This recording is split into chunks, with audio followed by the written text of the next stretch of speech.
Hi everybody, welcome to the CobbTV studio with our regular visit from Cobb's Chief Appraiser and Head of the Tax Assessor's Office, Christine Stinchcomb. We are here because several days ago, the notice of assessments hit the mail. I know I got mine and many others in Cobb have gotten theirs as well. How's that been going here in the first few days? Everything is moving very smoothly. We have good call volume that's coming in. Taxpayers are asking questions in regards to the notice of assessment, and things are going well. All right, so these notices, I've noticed, look much different this year than in years past. And I know you've put a diagram of what that looks like up on the cobbassessor.org website, but describe why it's different this year. The changes to the notice of assessment are due to legislative changes that were enacted with House Bill 581 and House Bill 92. This is one of the reasons why you're receiving your assessment notices a little bit later this year in comparison to previous years, because of the programming changes that were necessary to accommodate these changes. The notice of assessment is a state mandated form. This is not something that Cobb chose to change. This is something that has been handed down from the Department of Revenue to the county. The changes are actually going to be isolated down to Section C of your notice of assessment, which is at the bottom of the assessment notice. You're used to seeing an estimated tax bill there, but this year, of course, that has been removed and replaced with an estimated rollback rate. What you're going to be seeing in that section is you're going to see up to 3 lines. You're going to have a line for county general, you'll have a line for schools, and you'll have a line for cities if applicable. And with each one of those lines, you're going to have an estimated rollback rate. The rollback rate is calculated by the tax assessor's office and the tax commissioner's office. And this is the rate the jurisdictions would need to go down to in order to remain revenue neutral when values are increasing. This year's jurisdictions are required to provide that estimate of what they believe that number will be to the tax assessor's office so that we, in requirement with the law, can put that on the assessment notice. So that is kind of an informational only number, at least at this point. So that's on there. One thing that's missing is the estimated tax that you would pay at the end of the year should this number stay the way it is. That is gone from this form, but it exists somewhere else. That is correct. So of course, as we know that the tax assessor's office is responsible for establishing value, and the tax commissioner's office is responsible for calculating the tax bill. So we collaborated with Carla Jackson, the tax commissioner, and her team to address this concern. And as a result, the tax estimator has been upgraded with more functionality for the taxpayers to be able to go to cobbtax.org and be able to estimate their tax bill. We have also taken that link and put it on our homepage as well as our appeal screen as well. So that's all at cobbassessor.org. There's a whole bunch of information on there that we'll get talking about here in just a second. But when you were here for a visit earlier this year, we talked a lot about the fair market value of properties in Cobb, how that has changed this year compared to last year, and how that may manifest itself on assessments this year. What's that look like now? And when we met in March, we projected a 2% increase of the overall digest, and we're on track with that. As we talked about also in March, is that the market is slowing. The 2024 sales overall aren't showing a decreased value in properties, but they're just taking longer for them to sell. Because of the fact that our values are driven by these sales, which have slowed, this is the reason why only about 1/3 of the property owners in Cobb County are receiving a value change this year.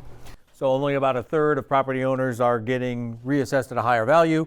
Congratulations, I am one of those who have done that. So I look at this form, I don't necessarily agree with it, or I have questions about it. What are my next steps? Absolutely. So what I want the citizens to do when they receive their assessment notice is pretty simple. Let's just verify the data first. So if you go to cobbassessor.org, you're able to go ahead and do a property search. Type in your location address, pull up your record, verify your property characteristics, make sure that everything is correct, make sure that we have the proper square footage, make sure that we have your bedroom count and your bathroom count correct. Do we show you with a finished basement and when you don't have one? If you find any of those errors, please contact our office so that we can get that corrected. Then I would also ask the taxpayer to look at their homestead exemption. If that is not listed correctly, then the taxpayer would need to reach out to the tax commissioner's office, because they are the ones that actually handle all of the applications for homestead exemptions. One of the changes that happened with these new law changes is that it actually opens the window for individuals who might have missed the deadline for the homestead. With that being said, the window of opportunity for them to apply for homestead during this period is the appeal window, and that can be identified up in the upper right-hand corner of your assessment notice, where you see where the mailing date is, as well as the deadline to appeal the property value. So that's a 45-day clock that's ticking for all the property owners if you decide you want to appeal. And if you do decide if you want to appeal, there's a lot of information on CobbAssessor.org that you can use to see whether or not your valuation fits in with the neighborhood. Absolutely. They can look at the sales activity. So if they scroll further down in the page, they can go ahead and look at the sales that actually occurred in their neighborhood of like and similar properties. And I would highly encourage that. Spoiler alert, I've already done that for my property, and I do not have a leg to stand on if I wanted to appeal, but I encourage everybody to do that because there's a ton of information on there. Even if you're just curious about your neighborhood, you can look up your property. Absolutely. So if I do want to appeal, though, what's my next step? There's several methods of you being able to appeal. You can appeal online, you can appeal in person, you can go ahead and email, fax, and of course standard mail. The two methods that we would highly encourage the citizens to do is either appeal online, because as soon as you complete your appeal, you will receive a notification that your appeal has been submitted. If you're not comfortable with that, you can appeal in person. Come into our office and we'll be able to go ahead and stamp that your appeal has been received and give you a copy receipt of that appeal being submitted. The one thing I'd like to go ahead and also encourage the taxpayers to do is to make sure that they provide any of their supporting documentation of their opinion of value. For example, if they had a fee appraisal that was done in 2024, or if they did their own research and on either sales or other values that are like and similar to their property.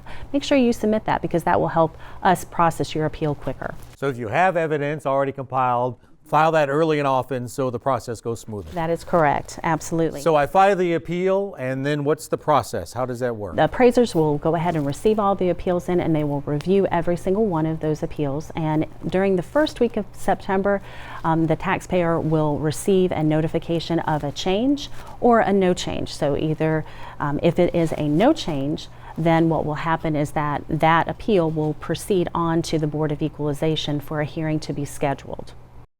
And that at that point, the taxpayer and our office will be able to present our cases to the Board of Equalization for a decision to be made.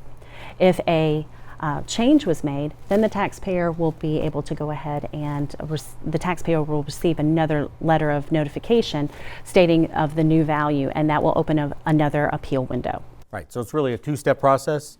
Your folks look at it, then the Board of Equalization can look at it if that's the way we go. Exactly. So this is very complicated. The forms have changed. The appeals process has many different routes it can take, and for some it may be confusing, but you're at least offering an opportunity so people can come in to maybe a location near them and meet face-to-face with some of your folks. We have continued the tradition of our extended office hours at local libraries across the county for citizens to come in and have a one-on-one conversation with our appraisers.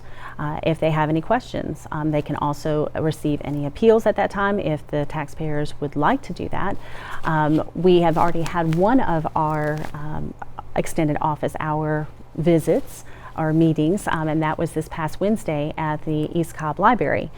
We will have our next one at Mountain View on June 10th. We also will have the next one at Kent Memorial on the June 18th, and following up with South Cobb Regional Library on June 24th.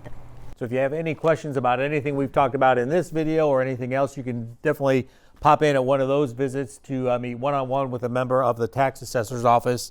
And it's been an interesting year because of changes, because the real estate market's slowing down, And this is your first year, so how are you settling into everything?